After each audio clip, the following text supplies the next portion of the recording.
Hey folks, I'm Dr. Denboer. I'm going to be doing a lead-in here to this awesome topic. Dr. Kate's going to get into the nitty-gritty of it right away, and I think you'll very much enjoy that.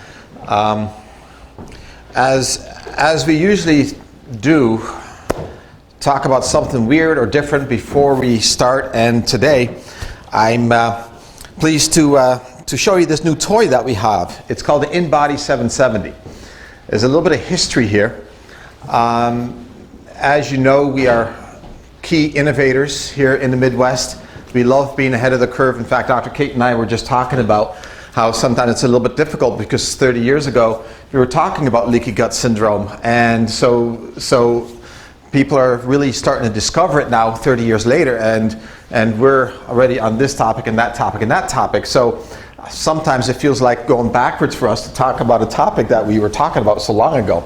But for a lot of people, this is very new. So this is really important stuff, and we're happy to revisit it. And also, you have some key new information on leaky gut syndrome that we didn't have all these years ago. So a very exciting, extremely important, pivotal topic for us here at DBC. But back to this. Back in 1989. When I first opened up here, I saw this phenomenal study out of University of Boston Medical School using something brand new called the bioimpedance analysis. It caught my attention. It was very much in the research setting, and they were using it on AIDS patients, and they're using a number from the bioimpedance analysis called a phase angle. And phase angle is something that's a very important number. It tells us about energy production in cells, the vitality of cells, how much nourishment the cell is getting, really how fast the cell is aging. So this is a very important number. And they were able to use phase angle in this study and predict death in AIDS patients 6 months before it happens, within a 2-week time frame. So that, of course, got my attention because that is a phenomenal tool. And found out soon enough that it was also the gold standard for doing muscle mass, body fat, things like inflammation, that's extracellular water.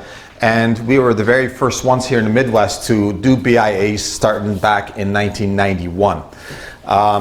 So we're proud to carry on that tradition with the very latest iteration. This is a tool that's research grade, and there's very few of them around, but what got our attention on this one is that it takes the BIA to the next level. It takes 6 different measurements, so it's very accurate. That's why it's called research grade. So the accuracy of all the numbers are even further enhanced, and it gives us 160 points of data. So it's an almost overwhelming point of data.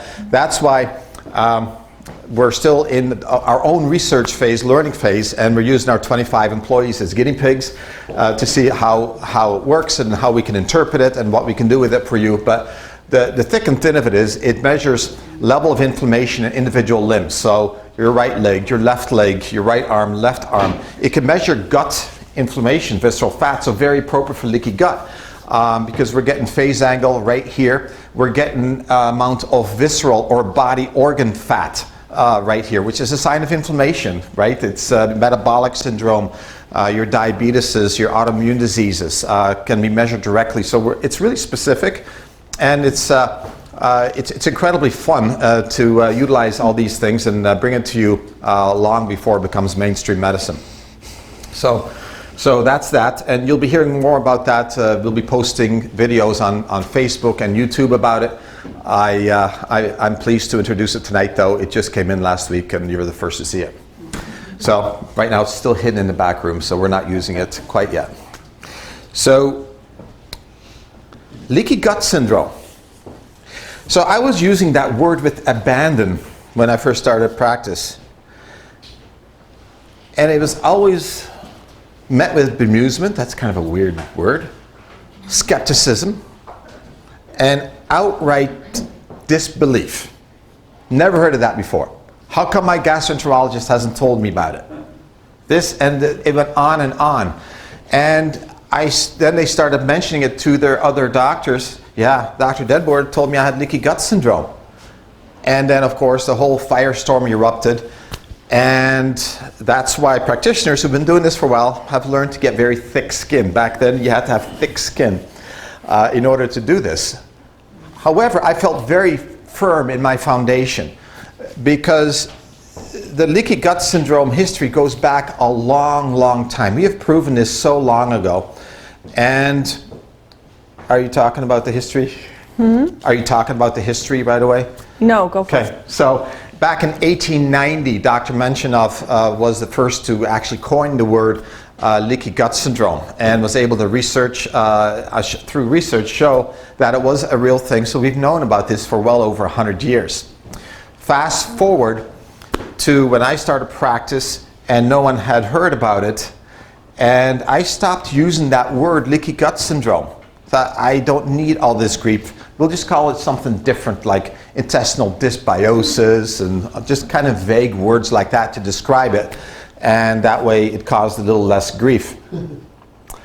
I was at on my way to getting my certification in functional medicine. I was at the gastrointestinal symposium. So this is where gastroenterologists, top tier gastroenterologists, are teaching all about gastroenterology. And this was a professor, and he had come in from Mayo.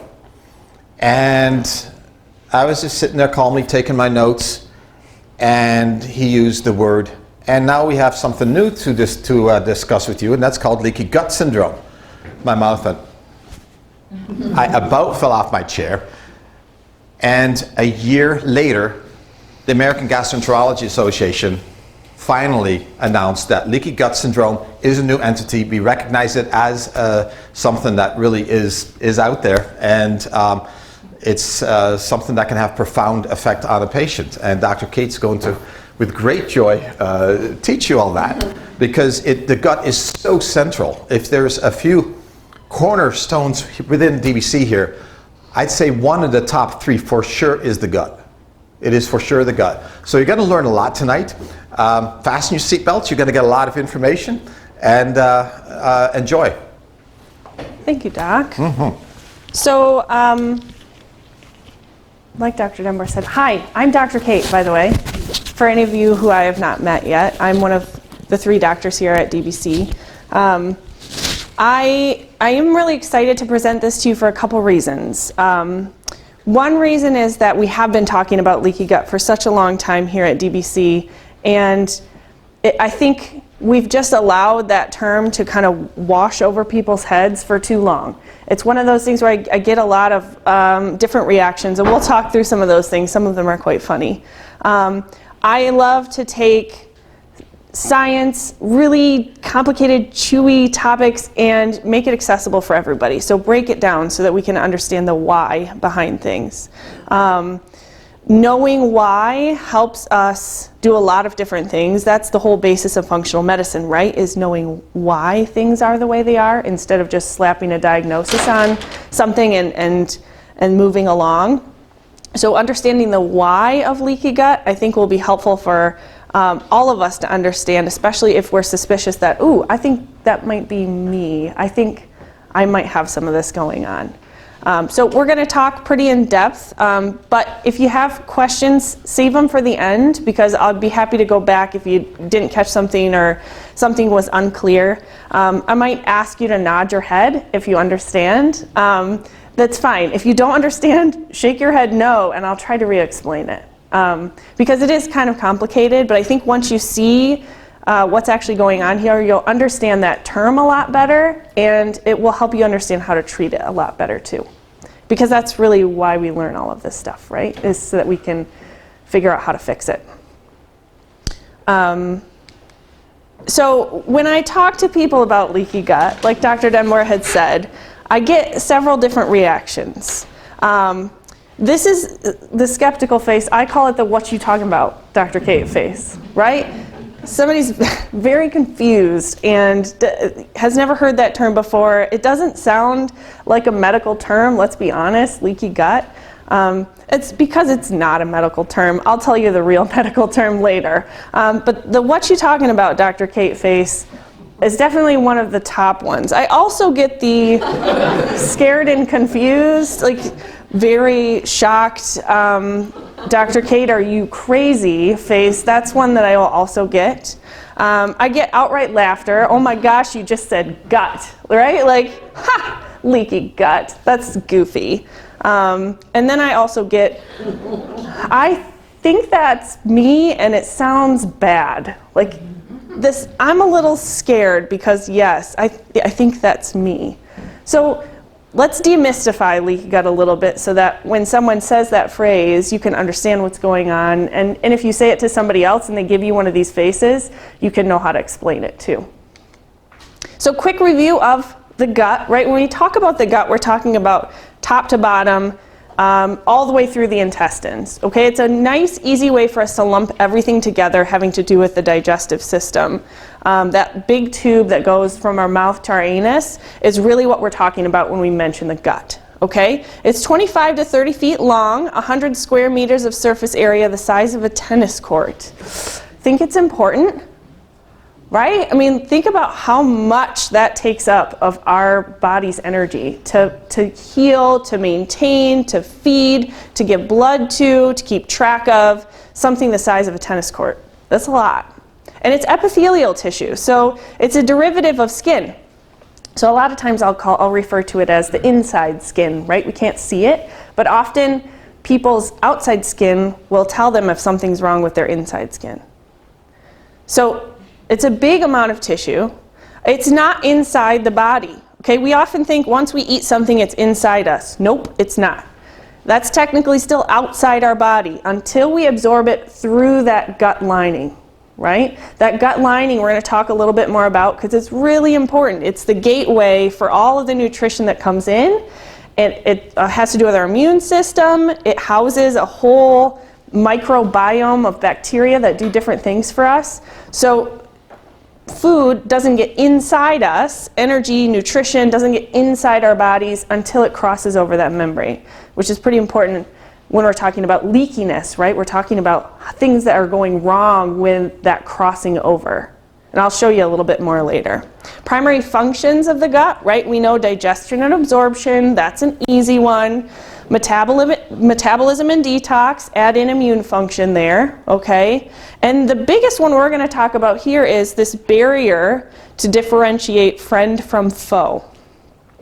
Okay, so the gut serves as a barrier. Now, it's a barrier that we call semi-permeable, which means some things can get in and some things can't get in. And that changes depending on what's going on with our body, right? So understanding the difference between friend and foe, something that's good for us, say an amino acid, or something that's bad for us, say a little fragment of E. coli, right? Our body has to be able to differentiate between the two and understand what to do when it faces those different things. And that'll get really important when we talk about leaky gut and autoimmunity, okay? That differentiation between friend and foe. Food is absorbed through these thousands of villi, which are covered by millions of microvilli. So that's those little cells that line the insides of our gut, the inside skin, that's what we're talking about there, villi and microvilli. And you're going to see a picture of those in just a second from a microscope. So quick gut review, we're good with that. So if we're talking about the gut as a barrier, we have to understand what happens when the barrier breaks down, right? Most people get that idea when we say the phrase leaky gut. They know what it means for something to leak, right? So it's a problem with things leaking across that barrier that should not be.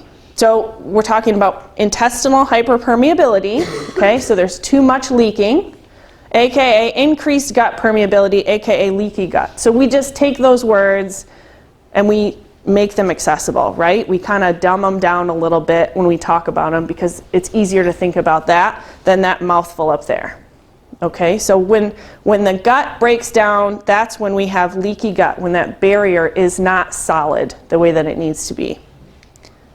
Okay, so we talk a lot about inflammation at DBC, and not unlike everything else, intestinal hyperpermeability or leaky gut leads to inflammation. Okay, so you've got your leaky gut here, and it creates antigens, okay? It sees things that are supposed to be not there, and it creates an immune response, okay? So this is, immune response can create localized inflammation.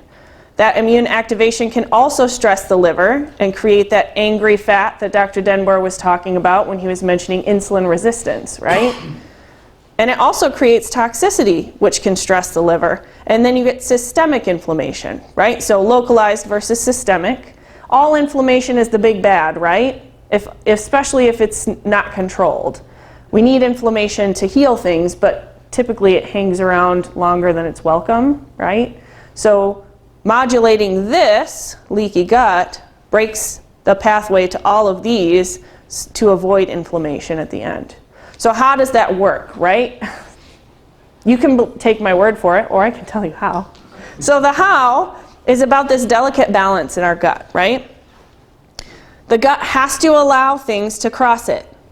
Remember we said that your food, your nutrition is not inside your body until it crosses over that gut barrier, right? So we have to let things in. But we also have to protect against other things, right? We need to keep some things out. We don't want weird bacteria crossing that membrane into our bloodstream, right? We don't want certain things to get through. So that balance, right, is what prevents you from having inflammation. And the main player in that, in leaky gut, when it comes to disrupting this balance, are something called tight junctions. And I'm going to show you a picture of those in just a second. We'll show you a figure so that you can kind of see, and then we'll show you the actual picture. So the tight junction is the place where the cells meet in our gut, okay? In between that, gluing them together, blocking the passageway between those cells from outside our body, right? Our intestinal lumen, or the insides of our intestine, and our bloodstream. So there's this little layer of cells in between our bloodstream and what basically is our poop, right? So anything we take in is on this side. We've got one layer of cells, and then our bloodstream, because we have to be able to pass carbohydrates and nutrients and iron and all this other stuff back and forth, yeah? So this tight junction is right here, and there's a couple different things that help keep it tight. Zonulin, claudin, occludin, JAM1, that's a few of them. Don't worry, you don't have to know this. There will not be a quiz. But these tight junctions, if you start messing with these guys, guess what happens? Tight junctions aren't tight anymore, okay? They don't maintain a barrier, they don't block things, and stuff can sneak through that's not supposed to be. Those are the leaks in leaky gut, okay? So if people are talking about leaky gut, they're not talking about actual visual holes punched in your gut, okay? That wouldn't be a thing. You would be in the hospital way before that, right? They're talking about microscopic holes, more like a sieve, right? If you can imagine that. A sieve that's not blocking everything that it should. Let's look at a picture. Okay, so here's our figure. Here's our intestinal lumen, okay? What's in our intestinal lumen? Bacteria, good and bad, right? Happy bacteria and sad bacteria. Sometimes happy bacteria can become sad bacteria if there's too much of it, right? That's what we call dysbiosis. We've got food, right? So carbohydrates, proteins, lipids, all sorts of nutrients, fiber, right? All in this intestinal lumen, right? And then you've got two cells here. Here's one cell, here's the next cell, and here's your bloodstream over here. So this is the tight junction right here is what we're talking about. And here are the proteins blocking that tight junction, right? It's like little gateways, right, that can open and close depending on what is going on in the cell. So if you get a cell that's inflamed, we're going to see that these guys don't hold so tight. They don't keep these cells close together. They widen, and so stuff can come through. That's what leaky gut is, when all this stuff can get through that's not supposed to. Normally, stuff crosses through the cell, okay? There's a cellular signaling that happens here, and things are drawn into the cell and processed and protected, and then they come through. Stuff is not supposed to go through here, right? This is just the glue that holds these cells together, that protects, that's that barrier. Make sense? Nod your heads if this is making sense. Yeah, cool. So here's a picture of it under a microscope. So we've got our little villi here, our microvilli, right? And then whoop, there's our tight junction between the cells. See how it's curvy? I think that's kind of cool, right? 'Cause these cells are trying to bind together. They kind of stick together like that. And then you have this junction, right? But stuff can get through here if we're not taking care of these guys. Yeah, if something's bothering this tight junction, we can get stuff drifting through, and that becomes a problem. We'll talk about some of those things that can happen, right? Things that can happen if stuff gets through that's not supposed to. So here's another figure, okay? Just to make sure we've got it. Here's normal intestinal permeability. Here's those occludins, right? The claudin, the JAM1, right? They're holding this together. Here's your bloodstream. Here's your intestinal lumen, okay? All these bacteria and different things that are hanging out here. Now we've got some problems, some irritants, right? And they widen. The cells pull apart. That they're not sealed closely together anymore. Gluten can do this. Dysbiosis, like I mentioned before, where you don't have good bacterial balance in your gut. Drugs, antibiotics, toxins can all do this. We'll talk about other things that can do this too. And then what happens? Stuff gets into the bloodstream. That's no good. We don't want that. We only want the stuff that's supposed to be in the bloodstream getting in through these cells. Hyperpermeability leads to inflammation. Got it? It's pretty easy really once you know what you're dealing with, right? What these cells look like and the parts that are to these cells. Okay, so we understand what it is. What can cause it? I mentioned a couple things. NSAIDs, that's our non-steroidal anti-inflammatories. Ibuprofen, Tylenol, over-the-counter stuff, right? PPIs, or antacids, other drugs, pharmaceuticals. Infection, dysbiosis, I mentioned that already. That's one that we can take care of actually pretty easily for most folks. We just got to know it's there. Small intestinal bowel overgrowth, same idea. Bacteria overgrowing that should not be. Any sort of chronic inflammatory gut condition is often associated with leaky gut, right? Because the cells become inflamed and they pull apart. So IBD, chronic constipation, poor diet, that's a big one. Food allergy sensitivities. So those two I want to make a distinction between, right? You can be gluten-free and have a poor diet, can't you? We've all been there. Okay, so those are two different things, but both can cause leaky gut, right? I get a lot of people say, well, I did the celiac test. I'm not celiac, Dr. Kate. I'm fine eating gluten. Well, yeah, but what does your diet actually look like, right? I mean, even if we don't pull out gluten because it's mostly inflammatory, we still have to fix your diet.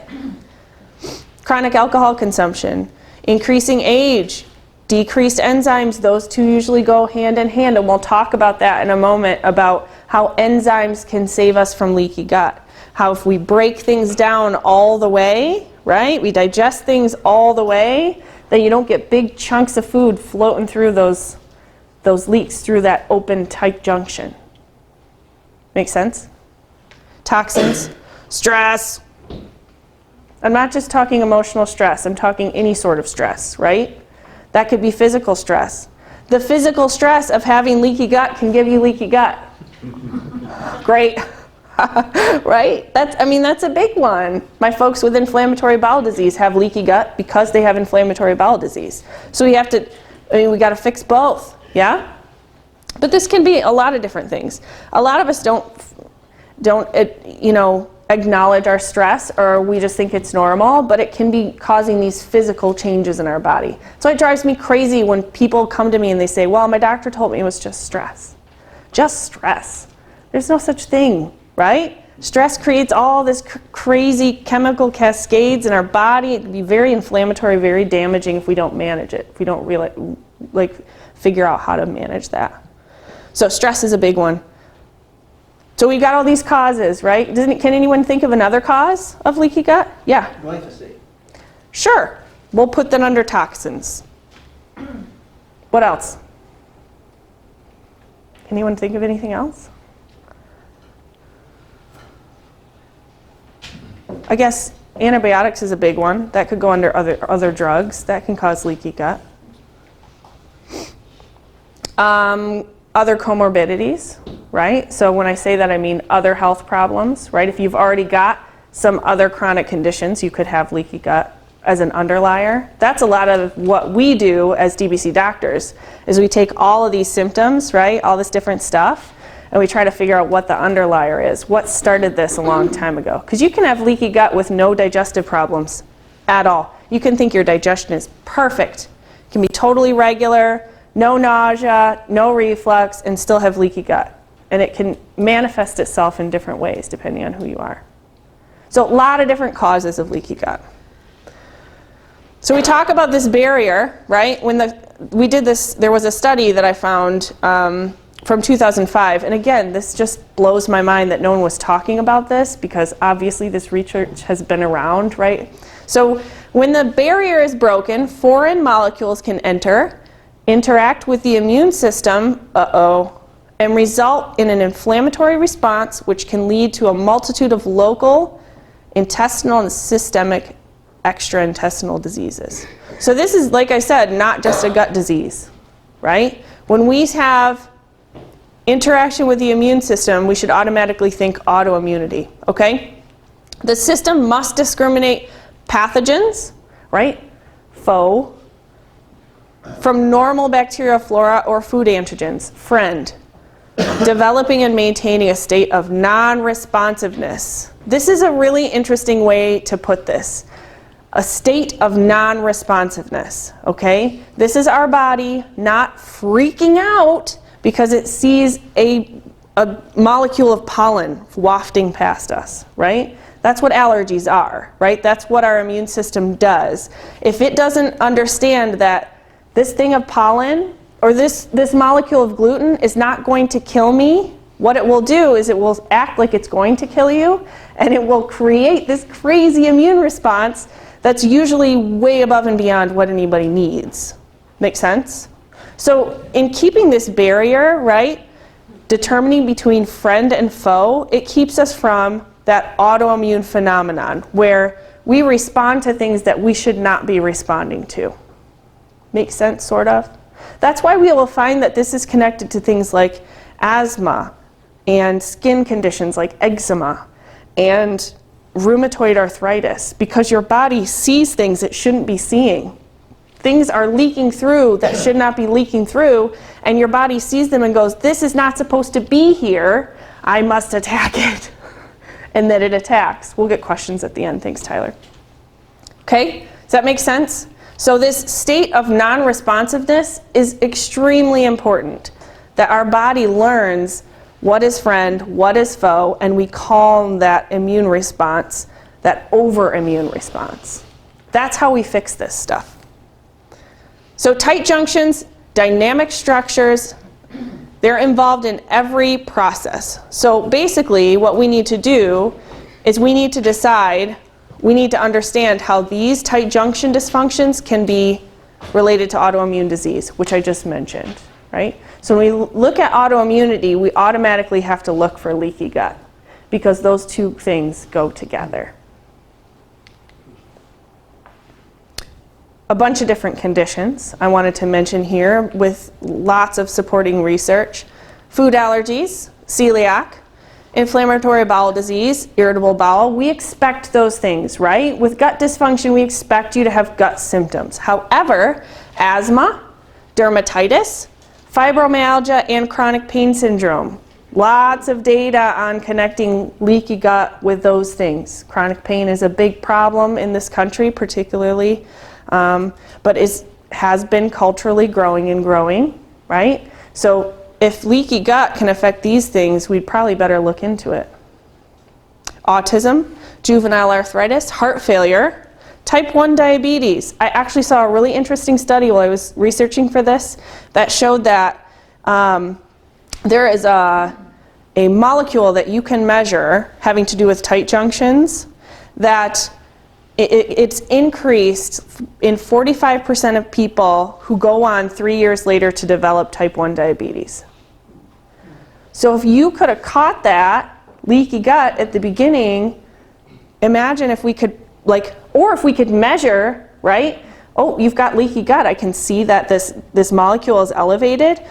We need to stop that so that we can predict or prevent you from having this type 1 diabetes. I mean, type 1 diabetes, people just kind of go, it's kind of familial. And that's the crazy part about this study, is that they also found it in 25% of the family members of the person who developed type 1 diabetes, whether they had it or not. So crazy, crazy connections between these things. Liver disease. We had a slide earlier, we showed the stress on the liver, right, of leaky gut, and that unhappy fat, also part of this story. So what do we do about it, you ask me? Dr. Kate, what do we do? It's pretty simple. We do the 4 R's of gut healing. Now, I just want to take a caveat, because a lot of people who are working on their own to heal this kind of stuff, they get stuck at remove. They get stuck here. And then they've removed a food and they feel a little bit better. And then they remove this medication, they feel a little bit better for a while, and then they kind of start to feel bad again, maybe 6, 8, 9 months down the road. So they think, oh, well, maybe I need to also remove this. And they feel better again. And then they start to feel bad.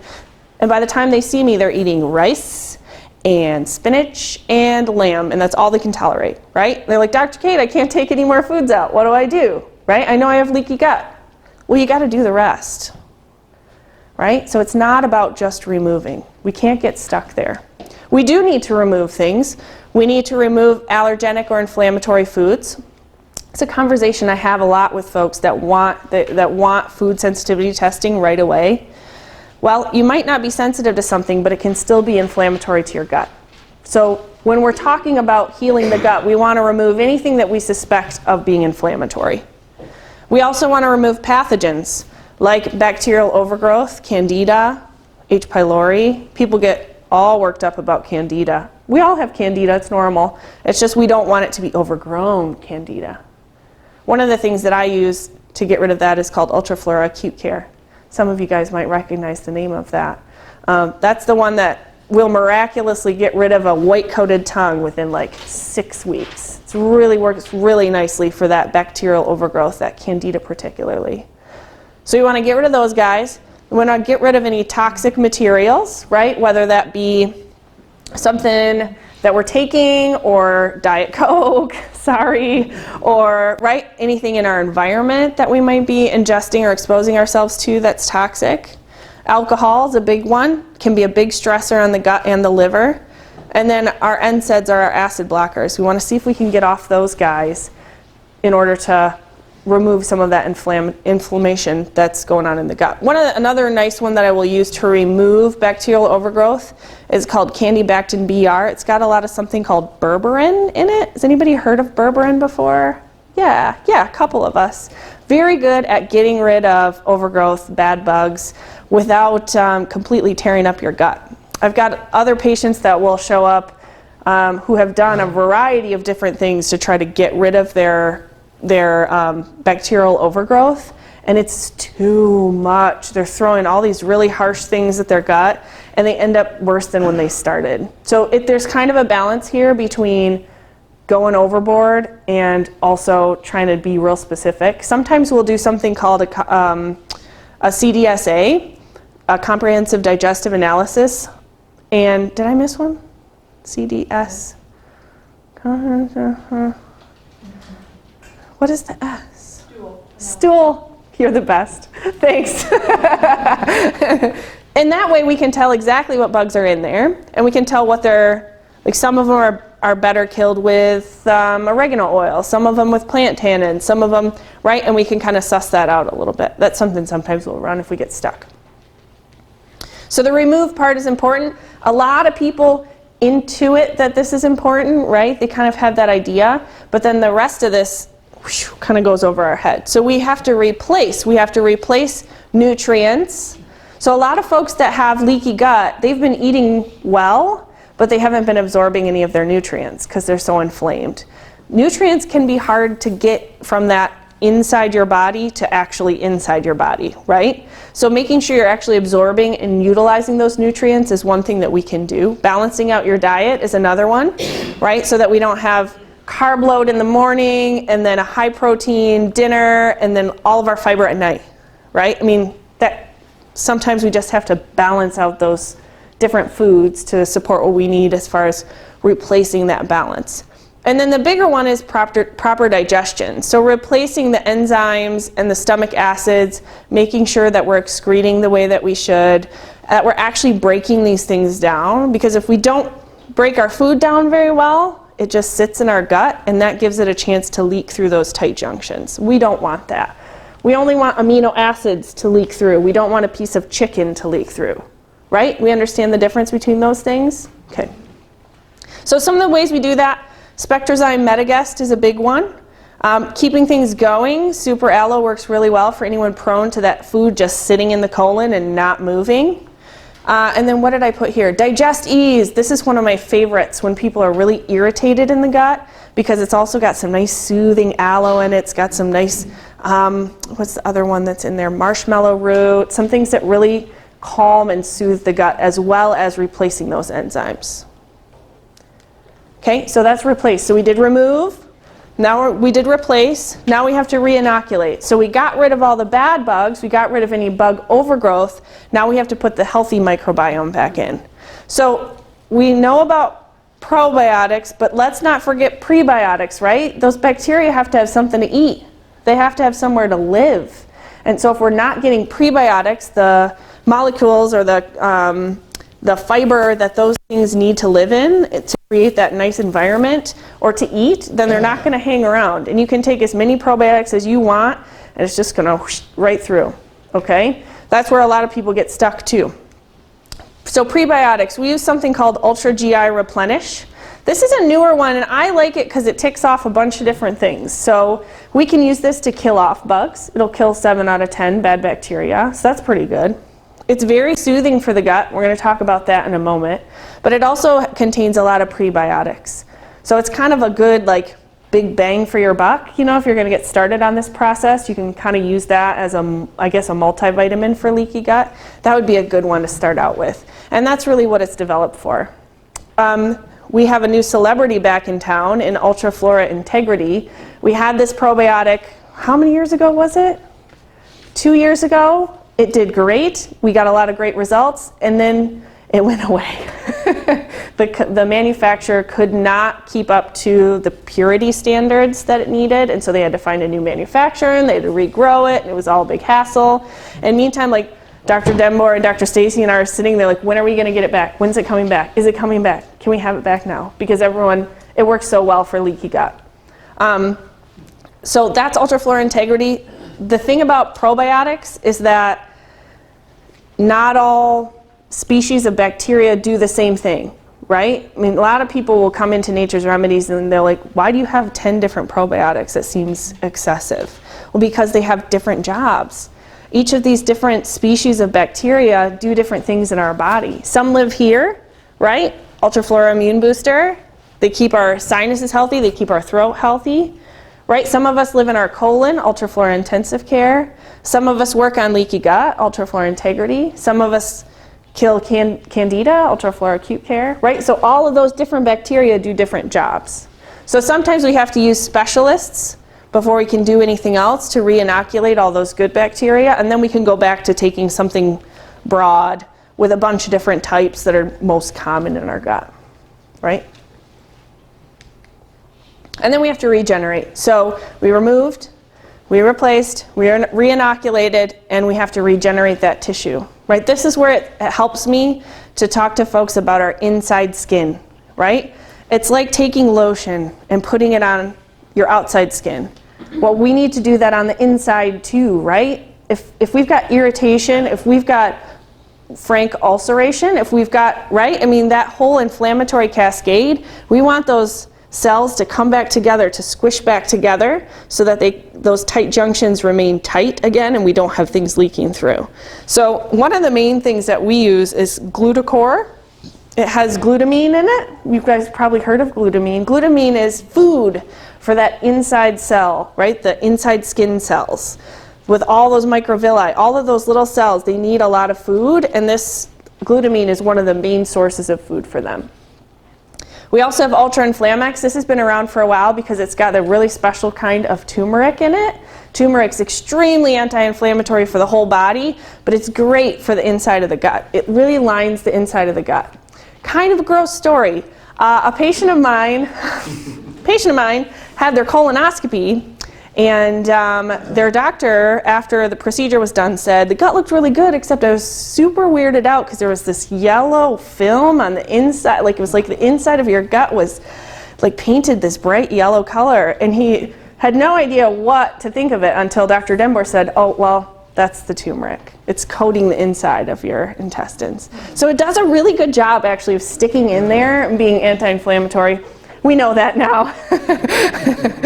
Zinlori is another really good one that we often don't talk about a ton. I read an interesting article about zinc carnosine, which is the main ingredient in Zinlori, and it showed 3 times more gut integrity when you use Zinlori compared to control. So that's a really good one for upper GI stuff, particularly. I like it for esophagitis. I like it for stomach ulcers. That kind of thing tends to work really well. You know how zinc acts as a really nice barrier, right? We used to use it in sunscreen. You know, like the zinc, you can remember the zinc stripe on the nose. It acts as a nice barrier in the gut too. So it gives you a little bit of relief from irritation. So we hear all about this leaky gut. We know how to fix it, but sometimes we wonder, okay, so once we have leaky gut, do we have leaky gut forever? A lot of people ask me that. Can I heal this? Like, will it go away? The answer is yes. And in fact, you can actually stop the environmental triggers, right? So you can stop this autoimmune process if you reestablish that barrier function. However, it's always going to be a weak spot. Always. So when I say yes, we can totally fix this, right? We can reestablish this barrier function. We can stop that autoimmune process. We've done it. We've done it with MS. We've done it with Parkinson's. We've done it with type 2 diabetes. I mean, lots of these different things, we can stop them. But that doesn't mean you can go back to doing the stuff you were doing before, right? It doesn't mean that these things are still going to be a trigger for you. So yes, you can. But I would consider it a remission, not a cure, especially when autoimmune is concerned. Your body's always going to be on red alert for some of those things. Oh, Hashimoto's, that's the other one I was going to talk about. Thyroid stuff. That's a big one for leaky gut, particularly when it comes to gluten molecules. There's a really strong correlation between leaky gut, that gluten molecule getting through and causing autoimmunity of the thyroid. So, however, if we restore that, that intestinal integrity, then we can stop that inflammatory attack and save that organ so that it doesn't, you've heard the thing with thyroid where the doctor will say, well, we're just going to wait until it's bad enough on our lab results for us to treat it, so you're kind of on your own until you destroy your own thyroid. That is not what we do. We try to stop it here so that we can arrest that autoimmune. Okay? Recap, right? We talked about a bunch of different systems. I'd love some input from you guys. Can you recall, right, when we're talking about holistic medicine or functional medicine, what are some of the systems that are involved with leaky gut, right? So what's the main one? Digestive system, sure. Interacts with what to cause autoimmunity? Immune system, right? Are you following where I'm going here? Okay, so think of some autoimmune disorders. What other systems are involved in those? So what is that system? Musculoskeletal, yep, and? Nervous system, very good. Right, we talked about, what was one of the main causes of leaky gut that I mentioned big time? That our doctor goes, oh, it's just Stress, right? So neuroendocrine system, adrenal system. Okay, so we start to go around this circle. Detox, we talked about the liver, right? How it stresses out the liver. So that's a big one for us. We start to go around this circle and we start to see, oh man, almost all of these are influenced by leaky gut. So that's part of the reason we wanted to talk about it tonight, was because we talk about it a lot, right? We at DBC talk a lot about gut health and gut function, and we stress it. We say it every time. However, if we don't ever explain it, right, the why, I think it's hard. I think it just goes over our head. It's easier to ignore it if we don't understand it. Okay, so that's one of the things that I wanted to leave you guys with today. And the other thing I wanted to leave you with is we can stop it. So we've got these great tools, these 4 R's. We can tick those things off. We don't have to do it all at once. We can do it one at a time. If one thing doesn't work, we can try something else. But it's worth doing, because if we can stop this leaky gut, then we can stop autoimmunity. We can stop chronic inflammation if we get back to the gut. And I think that's pretty important. I think it's important for us to have the knowledge that we can do something about this, that we have some control in this situation. And I think it's important to take a little bit better care, even if it's just giving a thought to our gut health, because there's a lot of ways to ruin it, but there's also ways to fix it. So at this point, I would love to take any questions that you might have. We're going to try to kind of go around. I think we've got a little bit of time. Does anybody have the time? 7:22. Okay, cool. So we've got time for a couple questions. If you guys got a jet, feel free to hop out. But we're just going to take a couple minutes of questions, and we'll go from there. Yes? How do you diagnose leaky gut? Do you Ooh. by the symptoms, or is there blood work or other tests? So there is some blood work. It's really hard to get your hands on. I haven't found anything that is reliable enough for me to recommend at this point. It's more of you can get a flavor for it. Does that make sense? It's not something that you can go, oh, I have the positive test for leaky gut. It's like high sensitivity CRP. I mean, a lot of your inflammatory markers will tell you about it. They're measuring zonulin, which is that one that I was mentioning with diabetes. I said that was elevated before. So there is some evidence for zonulin as being an indicator of leaky gut, but it's not exclusively. Good luck trying to get a doctor to draw a zonulin also. Like Dr. Dunbar said, we've known about this for a long time, but we're catching up. People, the major medical is still catching up to the concept. I did see, this is kind of a side note, not an answer to your question, but I did see an article last week about that they're finally developing a drug for leaky gut. Now, I don't know what the drug is. It's got a name. I haven't gotten around to looking at what it is, but finally somebody is saying, oh, this shows lowering in zonulin and can help with intestinal permeability. Maybe we should pay attention to it. So hopefully, if they're developing a drug, that will mean soon they will develop a test, and that will be widely available. So how do you treat it then? I mean, you have to sort of diagnose it or see the signs in order to treat it? Or are you usually treating it in connection with another condition? Yes, typically. So we're using, the inflammatory markers that we use, a lot of it comes from the bioimpedance analysis. But a lot of times you can tell based on symptomatology, chronicity of symptoms. We know pretty much any autoimmune condition is going to have some leaky gut associated with it. It's one of those things that is it's so basic to our health that I don't find it a waste of time to just make sure it's good. You know what I mean? Like, even if it's not the end-all be-all, it's one of those things that we need a good foundation in our gut anyway, so let's make sure this isn't an issue. Let's clear this stuff up. And a lot of times if I do that, a lot of the other symptoms that we were complaining about kind of take care of themselves. Yes? Is leukemia ever related to leaky gut? I did not see that specifically when I was doing research for this. There's overproduction of white blood cells. And I would agree with you that if there was chronic, irritation to or what's the word I'm looking for?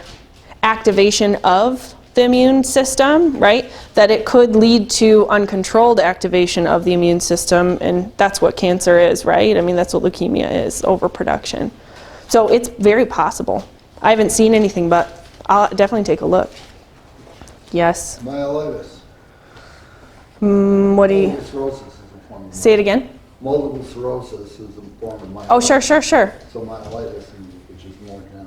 Yeah, so I guess if it was autoimmune, then you could definitely link it to, there's probably a couple different types of myelitis is what I'm saying. But yeah, for sure. Yeah. Go ahead. So if you're doing the 4 Rs, Yeah. you know, removing and things like that, do you have to do them in order, or can you, No. you know, do glutamine while you're... Yes. A lot of times I'll do it all together. Okay, so like probiotics with... Prebiotics with food in the, yeah, that was that one, that GI Replenish that I was showing you. This one's good at kind of hitting a bunch of the different notes. It doesn't have a probiotic in it, so you would have to add that as well. Yeah. But sometimes like for kids, right, who we don't want to load up on a bunch of different supplements, this is easy. It's a powder. It's easy for them to take. They can do little bits at a time and hide it in something. So yeah, I mean, I think that's the ideal situation if you're doing it all at once. Yeah, would you ever say, like if someone has colitis or something, Yeah. would you ever just do one thing at a time? You know, with the ultrasound. You could, yeah, I have. Most of the time, if people are struggling with something that extreme, they want to do anything they can do to help themselves out. But we certainly wouldn't be doing anything like kill, right? I mean, we would, that's what I mean. You'd have to kind of sort through that. I will say if you don't remove, like particularly dietary stuff, then you're kind of just 2 steps forward, 1 step back sort of situation. So, but most people understand the remove part. It's just getting the rest of it in. Yeah. Yeah. Tyler? So if you once had leaky gut and you took a IG1 antibody test, is it IG1? One of the IGs, but Okay. it said you were allergic to all these things. Uh-huh. You can eat them and you don't feel anything. Mm-hmm. But now you've healed leaky gut and Uh-huh. you no longer have leaky gut. Uh-huh. Will you always show that you will have, those tests will always show that you are allergic to those? Sometimes, and like you said, if it's IgG or IgE, it kind of depends. IgE is like the blood test, food allergy, like your throat closes up and all of that. IgG is more delayed type sensitivity. So this is a challenge for us because a lot of folks will come in wanting testing right away. And if we do the test right away, like you said, they'll be allergic to everything because things are leaking in. So those are the same people that come in and they say, if I eat corn one day, it doesn't bother me, but if I eat corn the next day, it might totally wreck me. Because your gut isn't picking what leaks through. Does that make sense? So one day it might react to something and it might not to the next thing.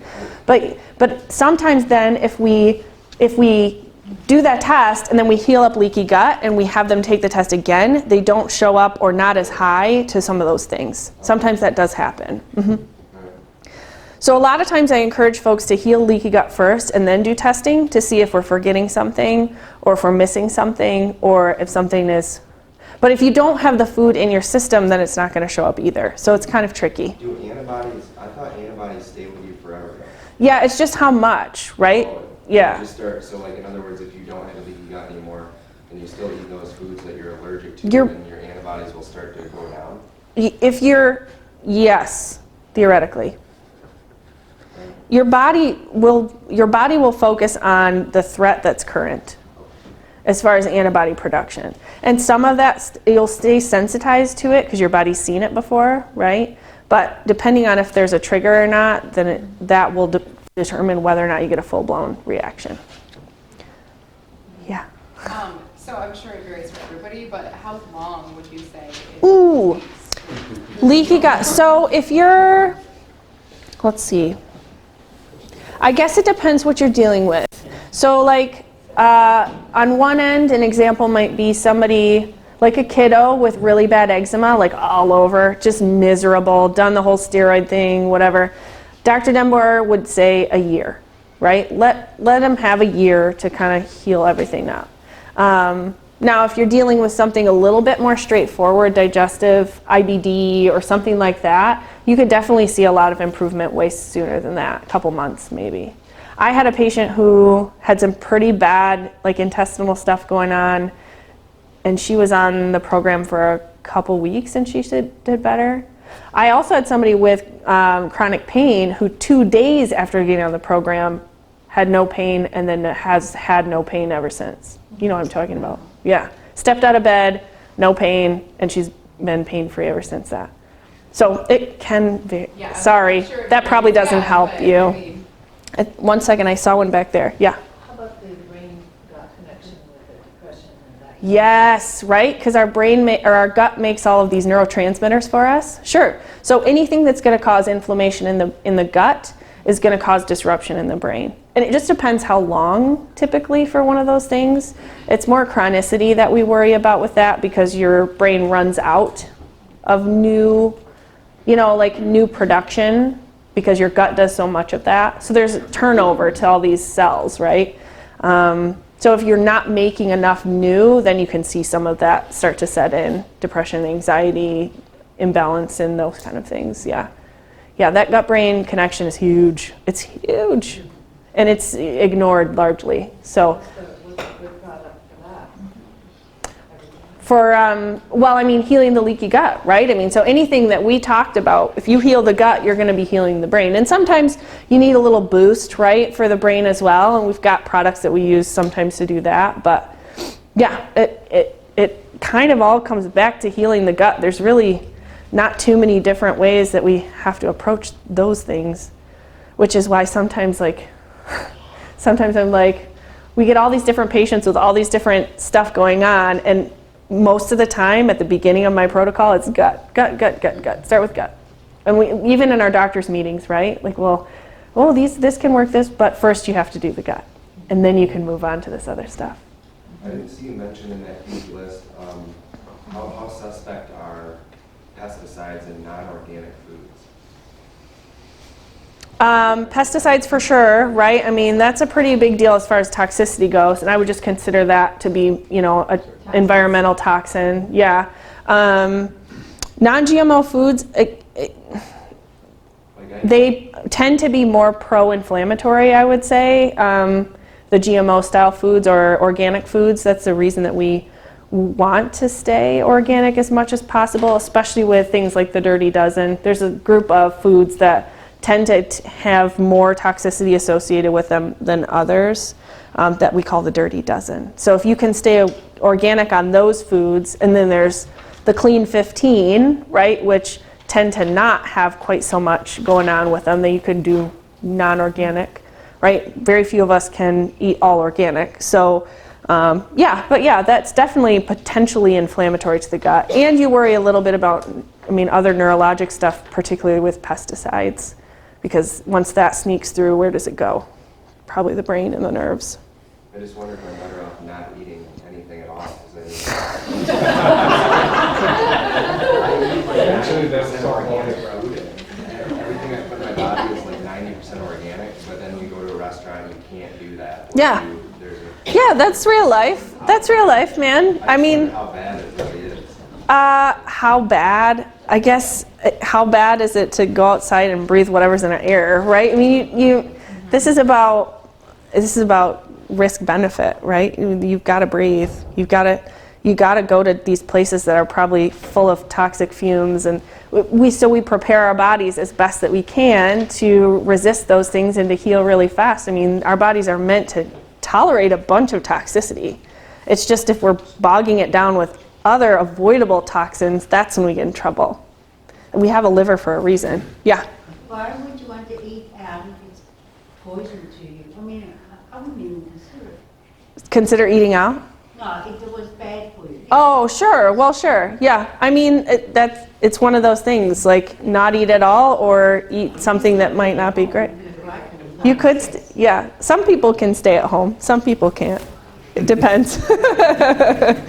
Other questions? Yes. Is there any relationship with leaky gut and AFib?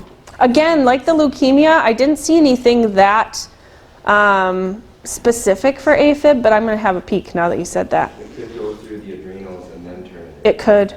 Or it could be a nutrient deficiency. It could be. Agreed. There was one back here I missed. Yes?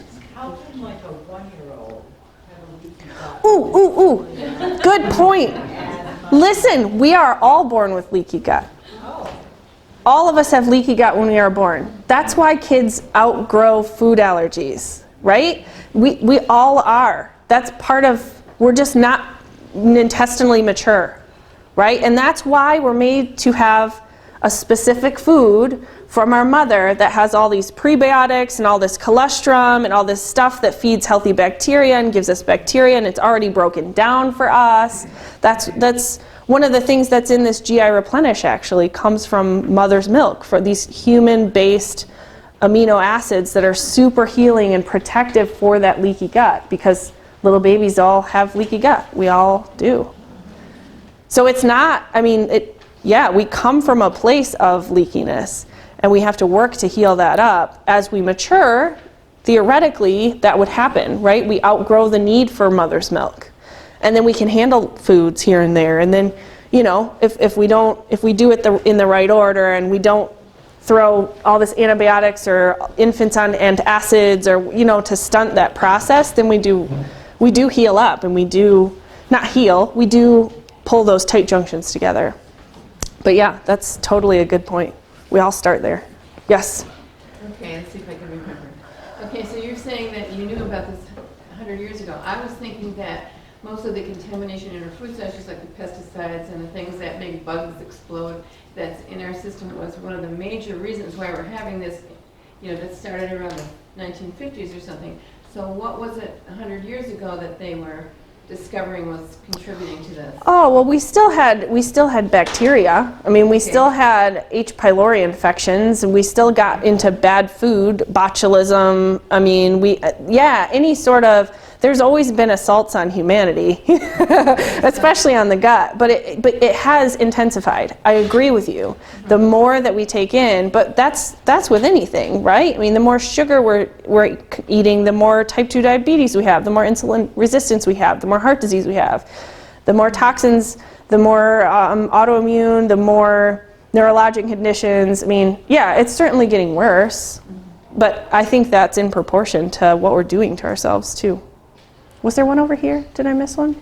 You had another? Are there certain vitamins or minerals that you would suggest to help, aside from the zinc? Like magnesium, or I don't know, is there... Yeah, I mean, if we're talking nutrient deficiency, you could do, you know, get a real high quality multi. That could definitely be helpful. Vitamin D is a huge one for leaky gut.